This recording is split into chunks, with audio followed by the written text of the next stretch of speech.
Again, we'd like to welcome you to our presentation, our 5 o'clock class. Sister Sorensen will be presenting Putting Your Ancestors into Historical Context when you're writing your family history. And we're looking forward to that presentation. And we'll now turn the time over to her. Thank you. My name is Jerroleen Sorensen. Some of you have been in my class before, I hope. The class that we did about family history and context of social history a couple months ago. And of course, you're welcome to go back and look at all of those classes that are about social history to get started with writing your social history a little bit. I just want to introduce myself just a little bit. I have been a teacher of writing and English for a very long time, since about 1974. And I'm retired at this point in my life. I do my own writing.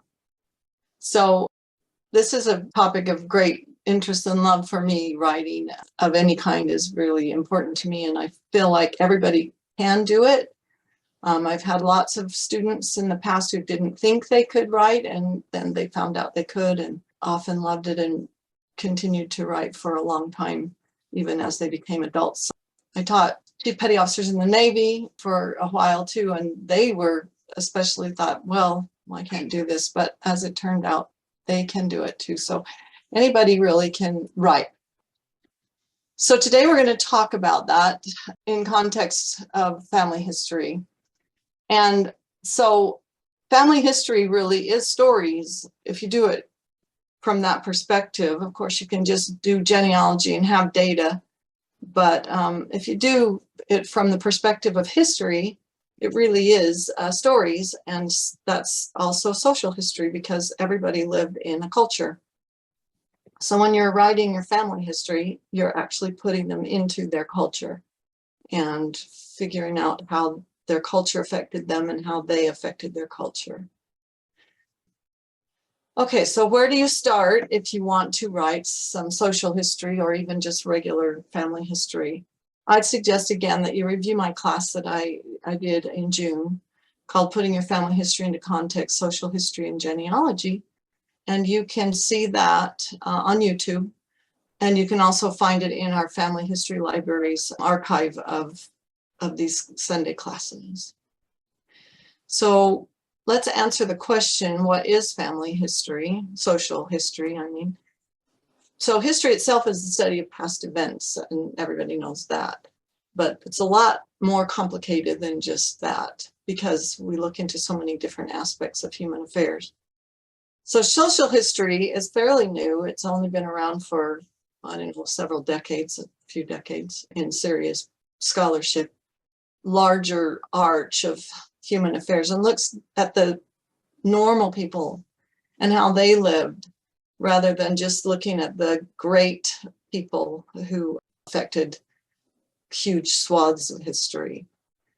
Interestingly enough, though, of course, the little people affect history just as much as the big people do, if we think about it.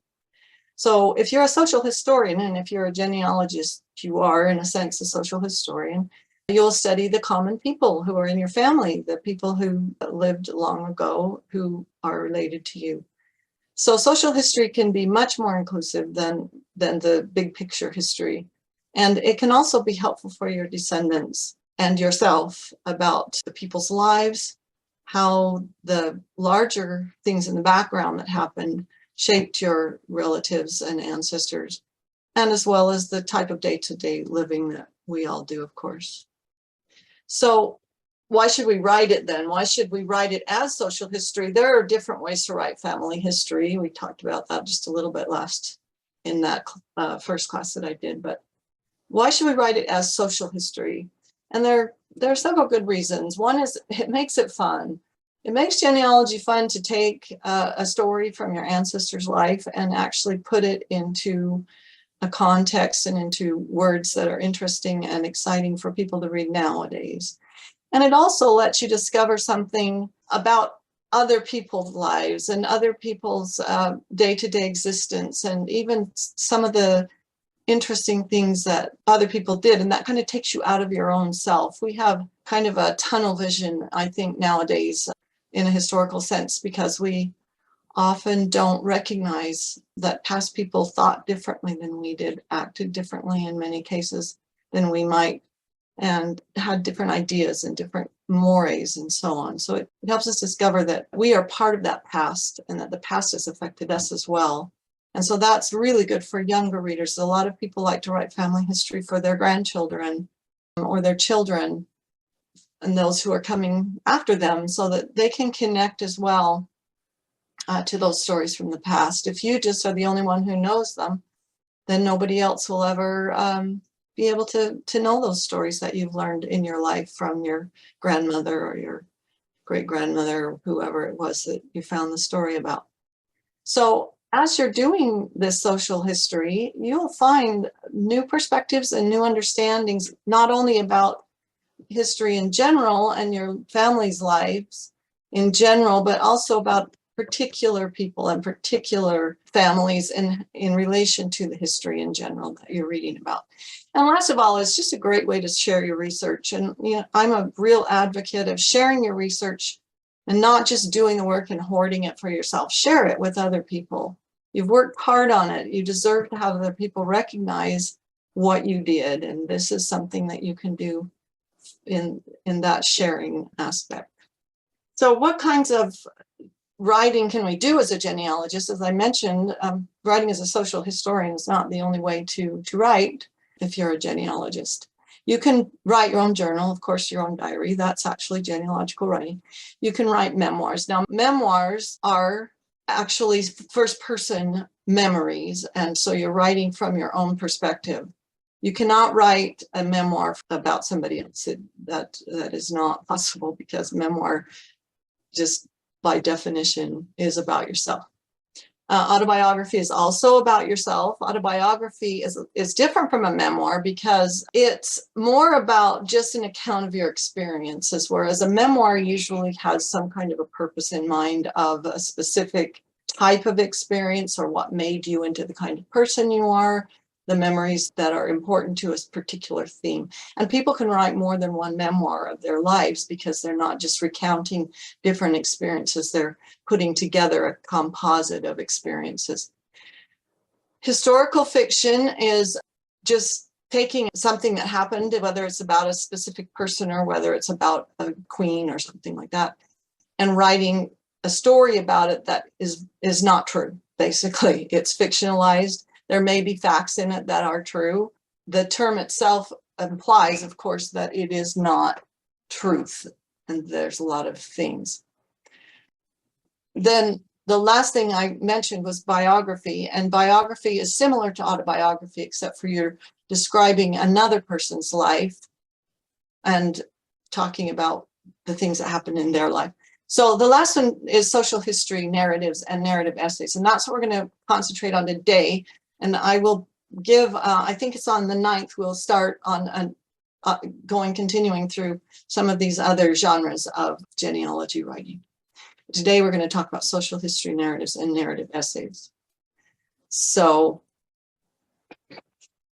let's just talk briefly about some general principles of constructing a narrative within a social history context. You're going to use, if you write a narrative as a social history, you're going to use both genealogical and historical sources. You're not just going to use your genealogy. That's a little bit different way of writing a family history. And you can do that, but it's not necessarily social history. So we're going to use both your own genealogy research and historical sources that other people have written as your basis. And the reason you do that is that you're going to research everything that you're writing about meticulously so that you can have the historical background and cultural information in context with your genealogical research and put it all together in a great, big, beautiful ball of wonderful social history, so that even though people may not necessarily know or care to know your own personal ancestry, they're going to be interested in that story just because of the historical background and culture information that it contains. When you're constructing a narrative like this, don't make inferences. Just like we talked about in another previous YouTube about this, Don't make inferences that aren't grounded in provable genealogical or historical truth. So don't just pull something out of your left ear and write it down. You know, that grandma said this, or this happened to it has to be something that you have evidence that it actually happened and how it actually happened. Okay, so we're not writing fiction. This is not fiction. This is history. So that means you have to hold yourself to historical and genealogical standards. So in a genealogical and historical standard, everything that you say can be proven one way or another. You have some kind of evidence that proves that this is true. And then that means then that if you use description details that are not directly from your own genealogy, and I'll show you how to do that later, they at least are based in historical fact that you have found from either your own, like visiting to a place, or from somebody else who has written about it or told you about it. So you need to be pretty careful about your details and your descriptions. And then the last thing is make it interesting, of course. Make it entertaining and make it lively, but keep it within the bounds of truth. So the nitty-gritty of writing is, of course, the actual sit down, take your pencil, take your computer, take your typewriter. We don't do that so much anymore, and do it. And so here we have some of the things that you have to think about when you're actually doing your writing. First is title, second is theme, third is an appropriate structure and organization, fourth is the narrative, how it's written, and as an actual writing, grammar, and so on. And then include a bibliography or references section. So we will talk about each one of those. So the title, your title should reflect the theme, the plot, or the personal identity or identities of the person that you're talking about that's within that essay or your narrative. Okay, so there are two different types of narratives that you can write. One is a narrative essay and one is just a straight narrative. A narrative's more like a story, and an essay is more like what you learn to write in high school, where you have a thesis statement and then you prove the thesis statement with your subsequent paragraphs, and then you draw a conclusion at the end. But you can intermingle them. You can put narratives within a narrative essay, for example, of course, because it is a narrative essay, but they're structured slightly differently. A narrative is structured more like you would a story. Creative and catchy titles are really important, because you may not think so at the time because you're writing it yourself. But if you want your grandkids to read that story, they're going to need to have a title that reaches out and grabs them and draws them in, and makes them say, oh, I want to read that. You also need to remember that sometimes, and this really happens, if you're looking at an incident in your family's life, or you're looking at a person in your family's that you kind of know a little bit about, but not that much, but you know a little, you can think of a title that might be really catchy about something that happened, and then think, oh, I know I can write about that, and then start doing the research. And so it can give you actual ideas if you just think of a title. I used to tell my kids this: think of the title first, and then think of what you want to write in your essay. You know, make your title, and that will give you the idea of what you're gonna write about. So it's actually, it does work. So here's some examples that I just thought up of off the top of my head as I was writing this the other day. Diapers and bicycles, that would be something in my dad's life when I was a little kid. Why Grandpa Never Ate Turkey. The train whistle, that's one that my brother is writing about my mother. Who was Walter Cox? Who stole the pony? The saga of the skis. The great coal mine explosion of 1856, which happened in one of my ancestors' lives. Losing Papa and finding him again. That could be a narrative of how you found your father, for example, or how someone else in your family didn't know who their dad was and found him. That's a way to do a narrative essay in genealogy. A Heart's Desire Granted. The Back 40, that would be about my grandpa's ranch experiences up in Heber Valley. Claiming Wasatch County, the earliest settlers, and I could write about my great-great-grandfather, who was one of the earliest settlers in Wasatch County. So you can see how those kind of things can really inspire you and give you an idea of what you are really planning to say or want to say. So this is really, really, really important, and I can't stress it enough. Your theme is very, very important. We call them a thesis statement when we're writing an essay.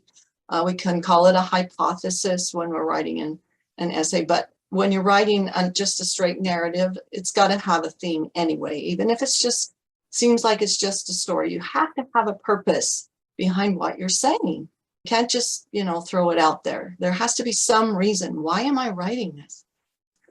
It's important for you to think that the theme should be applicable to any reader's experience or ability to comprehend. Don't make it so obtuse or so complex that somebody can't figure it out that's reading it. It should attempt to enhance whoever's reading your essay's understanding of these concepts, okay? You can use one, you can use more, but these are really important concepts that you might consider when you're going to write a narrative essay for genealogy or this applies to anything that you're writing, to tell the truth. So you can use a process, you can use a philosophical, intellectual, or moral, ethical concept that you think is important and you want to illustrate. You can use a personal historical event, but when you have the event, make sure there's a reason for giving the event, that you've got something beyond just the event. I wouldn't just narrate an event as a general rule. You can, but sometimes that gets boring if there's no reason for it. This is a really important one.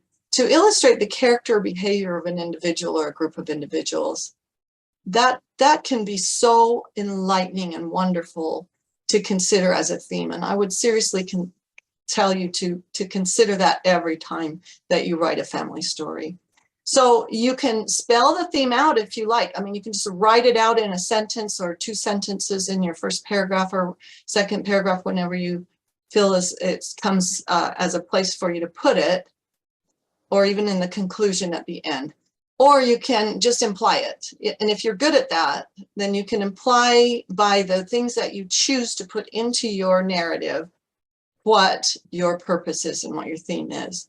It takes a little bit of practice to do that, and you really have to think about it sometimes, but it really works, and it's really great if you can do that, if you're just giving a narrative and not trying to write an essay. And then every detail that you use, consider, how does this further my theme? Is this just an extraneous detail just because it's cute, or an idea or something that came into my mind? So it should further your theme. Okay, structure and organization. This is where a lot of people get bogged down because they just don't know how to go about it. So the first thing you want to do is choose, are you going to just write a narrative, or are you going to make it a narrative essay? Or are you just going to write an essay? You can just write an essay too, interestingly, and it can be a social history. So you can choose your structure. They're, like I said, not mutually exclusive, but your essay will have a more formal structure, and your narrative is more of a story form. So the second thing, after you've decided how you're going to structure it that way, then just sit down and just with a pencil or on your computer, I usually use Word, and just type it out. Jot down who, what have they done? What am I going to talk about? What incidents am I going to bring up? Where did it happen? When did it happen? And why do you think it might have happened? Why do you think that might have occurred? And then how you want to make it look, how did this all come about? So you can include some past things, or you can just start, boom, at the beginning and put the how in as you go along. Third thing to do then, after you've done the jotting stage, is make an outline. Put your theme idea at the top, whether it's a sentence or just a phrase or whatever, however you put it together. Put it at the top and you can make it for the storyboard if you're especially giving a narrative. But if you're putting a narrative essay, you can also do a storyboard. You can do a story arc, which has a beginning, a middle, and an end, and then you kind of figure out how the arc works out. That's a little complicated, and we can talk about that when we're talking about how to write actual stories from your family history, because what we're talking about now is not really writing stories. It's more narratives. They're different. I know you go, what? How is that different? But they are somewhat different. And the story arc is pretty specialized to stories. You could put it in a list, and you can put it in just a traditional outline like your teachers taught you in college, however you do it. But make sure you have the beginning, the middle, and the end, and also add a few brief details for your body of your essay. I'm teaching a really long class here that I would normally do in a long time. So this is the short form. So if you have other questions, you can actually leave comments, or I can even help you at the BYU Family History Library if you need more help, because I know it's a lot to take in 1 hour. The third is the language and format. So you use third-person historical sense in the narratives for social history. You will never use an I. That's probably more going to be autobiography or memoir. So use third-person historical sense. Use description, always use description, and make your historical context come alive. Make your background clear. It's really interesting. If you have family artifacts, or if you know of family site, or if you've at least seen pictures of it or whatever, and can describe those things, do it, because it really will bring the context alive. So use your family and your family's home and your family's artifacts as part of your story if you can. It's great. But don't make things up, okay? In social history, we don't make things up. And we can't state things as fact if we don't know that it actually is fact.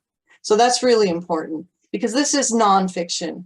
This is not fiction. So that means you can't write dialogue unless it's in another context source, okay? So if somebody wrote down their own dialogue, you know, I said this and they said that, and then you can use that as a quote, as a source, but you can't make it up yourself, okay? So don't do that.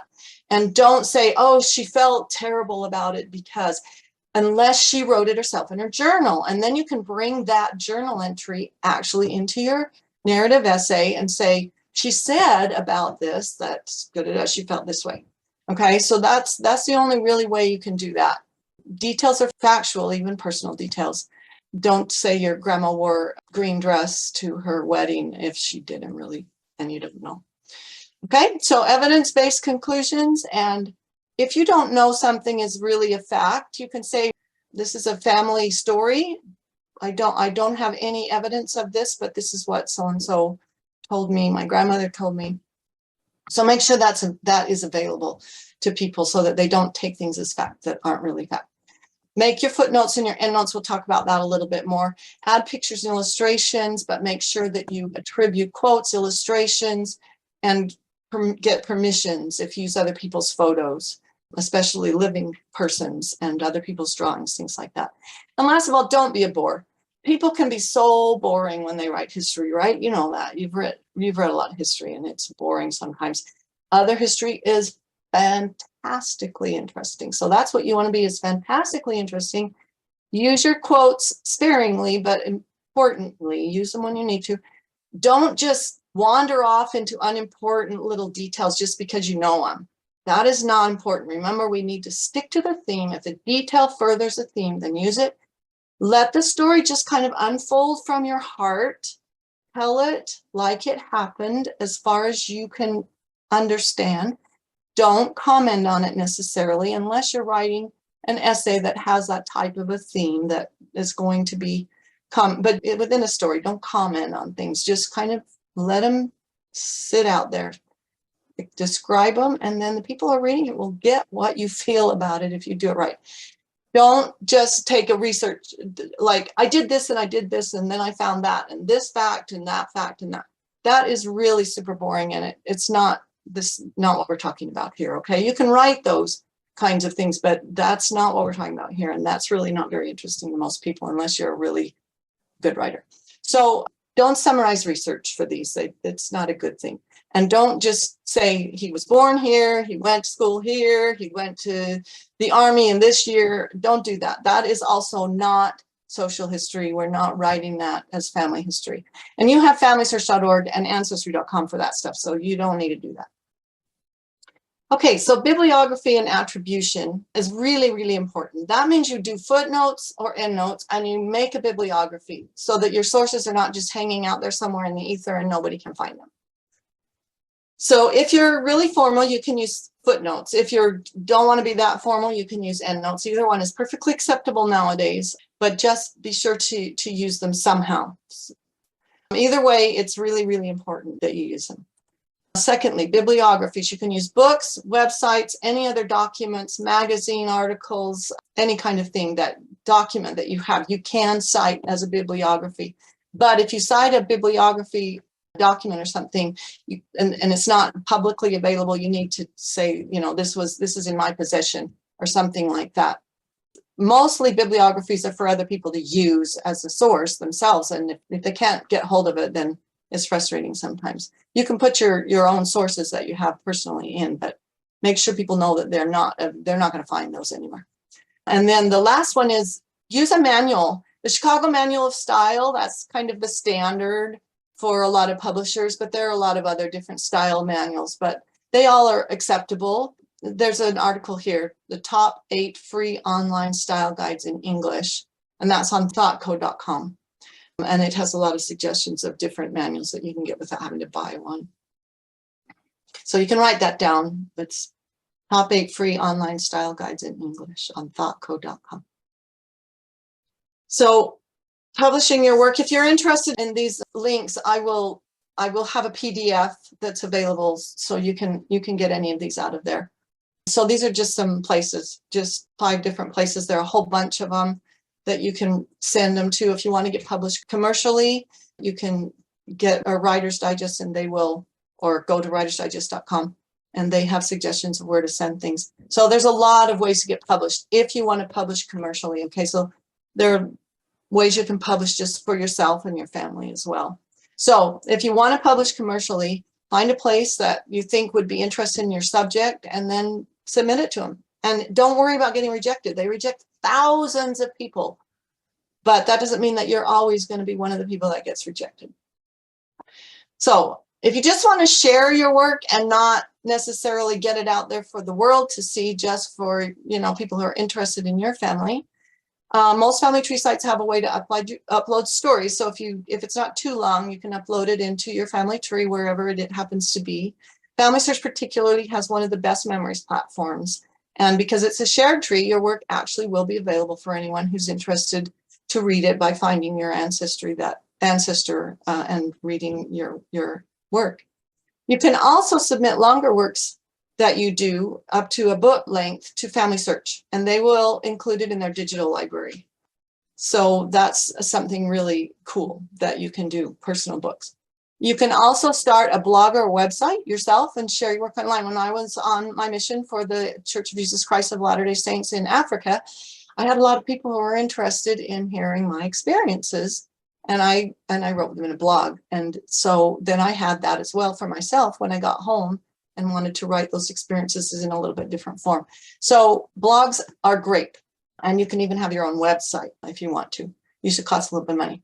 You can read your work on video and then upload it for free to YouTube. So that's something you can think about. Just make sure the title is searchable.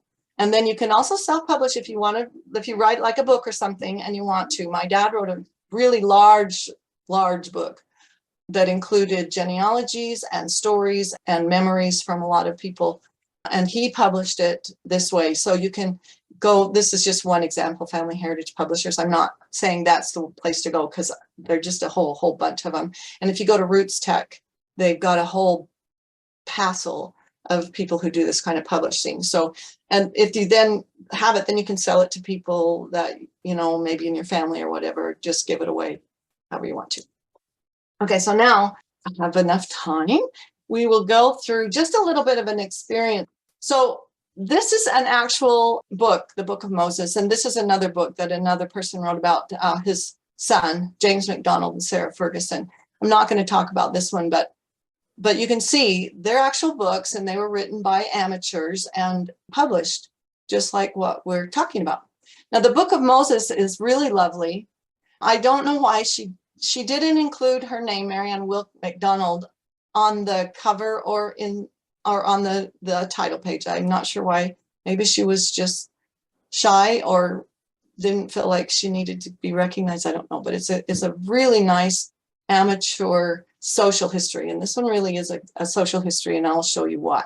So if you look here, you can see she's got actual photographs of the place where she was talking about, Crawford's Burn. And then she goes in her first paragraph. This is her chapter called Genesis. That's a nice chapter heading. And I like how she called it the Book of Moses, because it gives you an idea of different Moseses that we all know about. And it kind of is like, oh, that's interesting. So Crawfordsburn is a small village in northern County Down. And she starts with her background, with the background of the place that she's going to be putting her family into. And so you can just read that. It's very sweet, a nice description. And she's either been there herself or she's read about it in a book of someone who else has described it. And I don't know because I didn't look up her sources, but we don't plagiarize. So if you do take something from someone else and you don't quote it, make sure it does not follow their structure or use their words. Put it into your own language, because otherwise we do call that plagiarizing, and that is not legal in some contexts, and it's never ethical. So we don't do that. We don't take things out without quotations. Now, if she had brought that out and quoted it and it belonged to somebody else, that would be fine, because it's only a paragraph, so it's not a huge amount. We don't use huge amounts of things. I think there's an actual legal requirement on that, but in your own personal writing, you don't necessarily have to worry about that so much if you're not distributing it to someone. And you can see that lovely description goes along with her pictures as well. And she puts it in context of place, and then she puts it in context in time. Some elements of the quaint 17th century town remain. So it's a old town, and in this beautiful lush place, James McDonald was born to Moses and Mary in 1802. And that's Moses's son. Now, Moses and Mary Glass McDonald. So then she gives us her maiden name, which is really nice, because a lot of times we don't know, we don't find the mom's maiden name. And she found it out and put it in. And then she gives a little picture of their life. So you can take a look at this. It was a hard scrabble life. I really liked how she described that, and that owning little and not apt to ever acquire much. Just, you see how the writing is very nice and just flows nicely and gives you an idea of what they really were living like. And then she goes a little bit into the historical background. They moved to Scotland, and she tells us maybe why they might have done that. See, this is the whys I was talking about. In 1800, the Irish Parliament and Parliament of Great Britain passed the Act of Union. Well, she had to look that up, didn't she? She had to do some research on Irish history and what actually happened at that period of time and give that to us. So we kind of have again, a social and historical context for what happened to them right there. And then she gives us a nice map here of Scotland and Northern Ireland over there, and shows us where Crawfordsburn is. And then they moved up to Greenock. So that's really a nice touch. And then the second, Genesis, Exodus. Isn't it cute how she's putting together Moses with Moses in the Bible? I just love how she did that. It's just so clever. And so then she goes ahead and tells us how they got to Greenock. And then she tells us about Greenock a little bit and some of again, so she doesn't just rip them out of Crawfordsburn and stick them in Greenock without giving us any background on the next place that they go. She gives us a little background on that and how difficult it was to get water there and so on. And then it tells us what Moses himself actually did. He supported his growing family as a laborer, you can see right here, working on the quays among rough men whose strong arms and backs were the only qualifications needed. So there she tells us there wasn't a great deal of schooling in those days in that place. And then talks a little bit about the type of work they would have done and what kind of works were in Greenock. I know some of these sources that she's, I know because I've done some research on Moses myself, and they're really fascinating. And she's done a good job of finding out how Greenock actually, there's a book about it that explains a lot of things about Greenock. And so then she goes on and finishes the story. It's the story I told last June when I did the first one. It's about my ancestor who was hanged, and he was wrongly hanged because, as it turned out, he didn't commit the crime. So it's a really great story to tell. And she does a really good job of it. But I don't want to go through the whole story. It's a book. So here we look and we can see her endnotes. So these are her endnotes there. Not exactly standard. There are things that I, as a teacher, would have asked her to do a little bit differently, but you know, this is not a commercial book. She didn't write it to be sold commercially, so that's really not that big of a deal. She's got all the information. She's got the authors, she's got the titles, she's got the years that they were published, and she's got where to find them. And so that's basically what you need. But I would suggest at least looking at some standard style books at any rate to help you with that. Now, the bibliography, I can't remember if she had a bibliography or not, but the bibliography is taken from these endnotes, okay? And you could easily take a bibliography from these endnotes and make a nice list of books that another person could find the sources that she wrote from. But you don't have to only include in your bibliography what's in your notes, okay? So your footnotes are not your bibliography. Your bibliography includes all the sources that you consulted, even if you didn't actually use them as a source within the work itself. They're just things that you kind of got maybe the idea of what was going on in the place at the time. And so you want people to know about those so they can find them themselves. All right, so before we end here, is there anybody that has any more questions? So if you have a question, just type it out, okay? Sister Sorensen, you may want to, somebody asked earlier about any handouts or references to handouts that you have. Yeah, so there will be a handout in the library's archive there. You can get it through the Family History Library at BYU on our website, which you're all familiar with because you're here. And so just look in there and there will be a PDF of my slides. So all those references will be in there. So if you're a genealogist or a family historian, you can write social history because, as I said before, anybody can write. Anybody can write.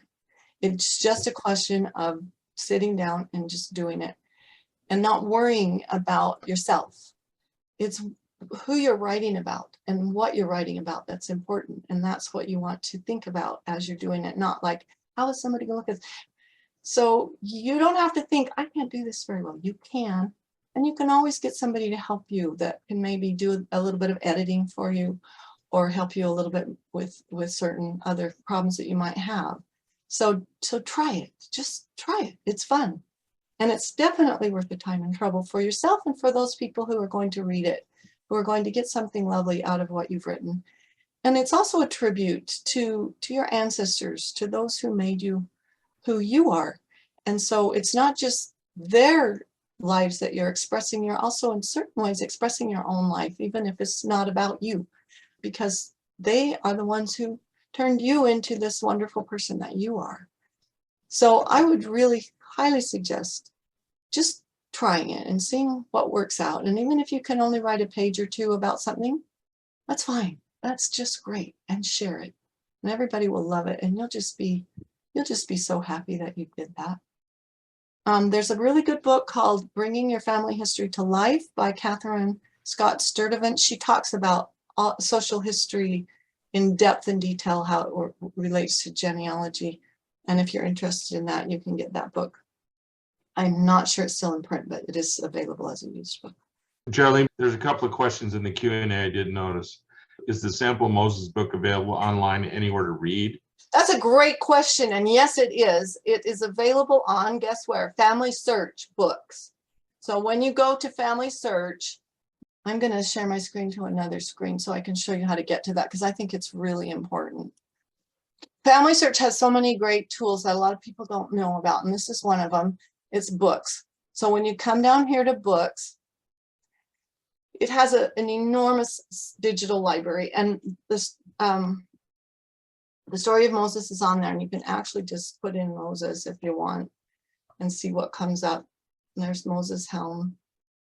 So you're going to go here to Family Search, and then you're going to click on Search, and then you're going to click on Books, and then you'll just type the person. You can type a name of a person, you can type a place, you can type just a keyword, and it'll come up. So I'm going to type the book of Moses, and then I'm going to just click on it, and it comes up, and there it is. And then you can read it online. It's available online, and you can read it and it's really fun. It's a really fun book, even if you're not related to Moses MacDonald, who a lot of people are. Also, someone asked, earlier you mentioned that writing personal stories is different. Can you briefly describe how they are different from narratives? Thank you. Yeah, actually, a story tends to not have, I mean, it does have themes, but it tends to not be quite as thematic as a narrative history like this would be. So when you're writing history, and it doesn't matter if it's social history or just the normal kinds of history that people write. I mean, social history is a pretty normal kind of history. It's just about different people. But when you're writing history, like I said, you're going to always be factual. When you write a story, you can kind of elaborate on things a little bit that may or may not be true. But you have to make sure that the people that are reading what you're writing know. Like, let me give you an example. My dad had a horse when he was a kid, and it was a pony, and his name was Button. And my dad and he had amazing adventures, and he used to tell us all the time of his adventures. Well, when he got to be about my age, he decided he was going to sit down and write about his adventures. But because he wanted to write a novel and not just, a memoir or a narrative, he took out two of his brothers and sisters, and he wrote about his dad's getting his hand broken at one point in his life when my dad was a little boy. But I don't think Daddy was there, but he might have been.